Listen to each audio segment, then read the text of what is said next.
Homework కోసం ఓ machine, ఆ వివరాలేంటో చూద్దాం. టెక్నాలజీ రోజు రోజుకి ఏ స్థాయిలో అభివృద్ధి చెందుతుందనేది తెలిసిన విషయమే. ప్రధానంగా ఆర్టిఫిషియల్ ఇంటెలిజెన్స్ తెరపైకి వచ్చిన తర్వాత ఈ ప్రపంచం మొత్తం మాయాలోకం అయిపోయిందనే కామెంట్లు వినిపిస్తున్నాయి. ఈ సమయంలో ఈ ఏఐ టెక్నాలజీని ఉపయోగించి ఓ విద్యార్థి హోంవర్క్ రాసే యంత్రాన్ని కనిపెట్టాడు. దీనికి సంబంధించిన వీడియో ఇప్పుడు వైరల్ గా మారింది. అవును, తన హోంవర్క్ చేయడానికి ఓ విద్యార్థి ఒక యంత్రాన్ని కనిపెట్టాడు. ఇందులో అచ్చం తన చేతి రాతలానే ఉండేందుకు ఆర్టిఫిషియల్ ఇంటెలిజెన్స్ సహాయం తీసుకున్నాడు. ఆఖరికి పేజీ పూర్తయిన తర్వాత పేపర్ తిప్పే పని కూడా పెట్టుకోనవసరం లేకుండా ప్లాన్ చేశాడు. ఇలా విద్యార్థి దస్తూరితో పర్ఫెక్ట్ గా మ్యాచ్ అవుతూ హోంవర్క్ చేస్తున్న ఈ మిషన్ కి సంబంధించిన వీడియో ఇప్పుడు నెట్టింట హల్చల్ చేస్తోంది. అయితే ఈ వీడియో ఇన్నోవేటర్ మిషన్ కోసం ఉపయోగించిన టెక్నాలజీ గురించిన సమాచారాన్ని బహిర్గతం చేయలేదు. ఈ వీడియోలో మిషన్ సదరు విద్యార్థి చేతిరాతను అసైన్మెంట్ చేయడానికి ముందుగా దస్తూరిని స్కాన్ చేస్తుంది. ఈ సమయంలో ఆ సూక్ష్మ నైపుణ్యాలను అర్థం చేసుకున్న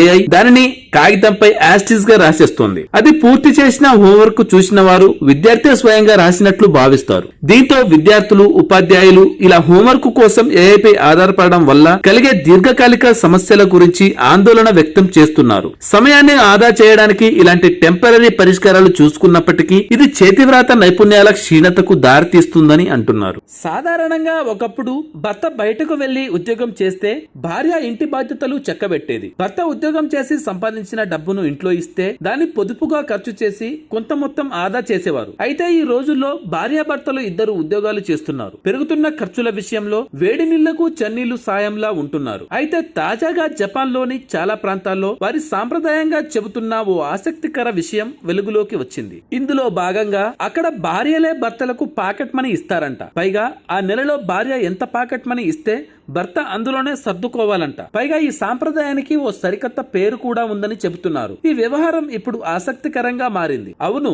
జపాన్ లోని పలు ప్రాంతాల్లో భర్తలు సంపాదించిన మొత్తాన్ని భార్యల చేతిలో పెడతారంట. అప్పుడు వారు ఆ డబ్బును ఇంటి ఖర్చులు, పిల్లల చదువులు, ఇతర ఖర్చులతో పాటు సేవింగ్స్ వంటి విషయాలకు ఉపయోగిస్తారంట. ఇదే సమయంలో తన భర్త సంపాదించిన జీతంలో కొంత సొమ్మును తిరిగి అతనికి పాకెట్ మనీగా ఇస్తారంట. ఈ సాంప్రదాయాన్ని జపాన్ లో కోజులై అని పిలుస్తారని చెబుతున్నారు. దీనికి ప్రధానంగా 3 కారణాలు ఉన్నాయని అంటున్నారు. అందులో మొదటిది, భర్త ఉద్యోగ బాధ్యతలు తీసుకుంటే భార్య ఇంటి ఆర్థిక నిర్వహణ బాధ్యతలు తీసుకోవాలనేది వారి సాంప్రదాయం కాగా, సంపాదించిన మొత్తం భార్య చేతిలో పెట్టడం వల్ల ఇద్దరి మధ్య నమ్మకం, పారదర్శకత పెరిగి వారి వైవాహిక బంధం మరింత బలంగా ఉంటుందనే నమ్మకం రెండో కారణంగా చెబుతున్నారు. ఇదే క్రమంలో ఇంటి బడ్జెట్ విషయంలో స్త్రీలకు బాధ్యతలు ఇవ్వడం వల్ల అనవసరపు ఖర్చులు నివారించే అవకాశం ఉంటుందని వారు బలంగా నమ్ముతారంట. ఇలా 3 కారణాలను నమ్ముతూ జపాన్ లో సుమారు 74% మంది మహిళలు ఇంటి పనులు చూసుకుంటూ డబ్బు ఆదా చేస్తుండగా భర్తలు బయటకు వెళ్లి సంపాదించుకొని వస్తున్నారంట. నాన్ వెజ్ తింటారా?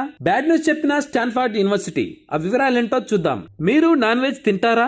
సమాధానం ఎస్ అయితే మీరు దీన్ని చదివిన తర్వాత కాస్తంత నిరాశకు గురవుతారు. అయితే శాకాహారులకు మాత్రం తాజాగా వెల్లడైన అధ్యయన వివరాలు కొత్త ఉత్సాహాన్ని ఇవ్వటం ఖాయం. శాకాహార ఆహారాన్ని తీసుకోవడం ద్వారా వాస్తవ వయస్సు కంటే శారీరక వయస్సు తగ్గే వీలుందన్న గుడ్ న్యూస్ ను స్టాన్ఫర్డ్ విశ్వవిద్యాలయం చేపట్టిన ఒక అధ్యయనంలో గుర్తించారు. శాకాహారుల్లో శారీరకంగా వయసు తగ్గి ఉంటారని, వారి అవయవాలు తమ వాస్తవ వయస్సు కంటే తక్కువ వయసులో ఉంటాయని పేర్కొన్నారు. 8 వారాల పాటు 21 మంది కవలలపై నిర్వహించిన పరిశోధనలో ఈ విషయాన్ని గుర్తించడం గమనార్హం. కవలల పెద్ద ఎత్తున జన్యు సారూప్యతలు ఉంటాయి. అందుకే వీరిని ఎంచుకున్నారు. కవలల్లో ఒకరికి వెజ్ ఫుడ్ ను, మరొకరికి నాన్ వెజ్ ఫుడ్ ను అందించారు. ఈ అధ్యయనం కోసం ఎంపిక చేసుకున్న వారి సరాసరి వయసు 40 ఏళ్లు. అందరూ ఉబకాయంలో ఎంపిక చేసుకున్నారు. నాన్ వెజ్ వారికి పాలు, గుడ్లు, మాంసం, పాల ఉత్పత్తులతో కూడిన ఆహారాన్ని అందించారు. శాకాహారులకు మాత్రం పూర్తిగా విగన్ ఫుడ్ ను అందించారు. 8 వారాల పాటు వీరిని టెస్ట్ చేసినప్పుడు కొత్త విషయాలు వెలుగు చూశాయి.